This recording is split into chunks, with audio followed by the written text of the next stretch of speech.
अस्सलाम वालेकुम व्यूअर्स, कैसे हैं? उम्मीद करता हूँ खैर आफियत से होंगे। तो सुबह खैर, welcome back to another vlog. तो उम्मीद करता हूँ आप सब खैरियत से होंगे। तो आज शेखुपुरा जाने का प्रोग्राम है, एक दोस्त का वलीमा है, तो वहाँ पे शिरकत है। तो अभी मैं रेडी होके तो घर से वलीमे के लिए निकल रहा हूँ। तो ये जनाब मेरी मुकम्मल लुक है। तो अभी इंशाल्लाह वहाँ पे निकलते हैं, तो फिर आपको वहाँ पे मुलाकात करवाते हैं और फिर आपसे वहाँ पे मिलते हैं। ओके। तो रास्ते में मौसम भी अच्छा था, तो हम लोग गाड़ी पर निकले, अल्लाह का नाम लेके ऑन द वे हुए।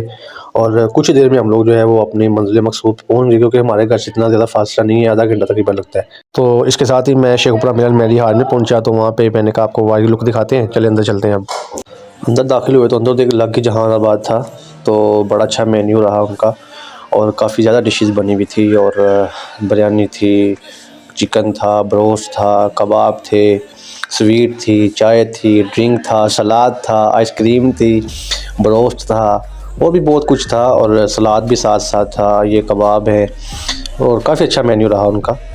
कुछ टाइम गुजरा तो फिर उन्होंने जो है मेन्यू जो है वो आगे फिर मेहमानों का रखना शुरू किया। ये जी लोग खुल गए हैं, खाना तो उधर ही है, इधर खाना तनावल हो रहा है जी। तो अच्छे तरीके से वेटर्स का बहुत अच्छा था उनकी सर्विस, और खाना अच्छे तरीके से डिलीवर किया, टेस्ट भी अच्छा था। और ओवरऑल जो है वो फंक्शन बहुत अच्छा रहा, मज़ा आया।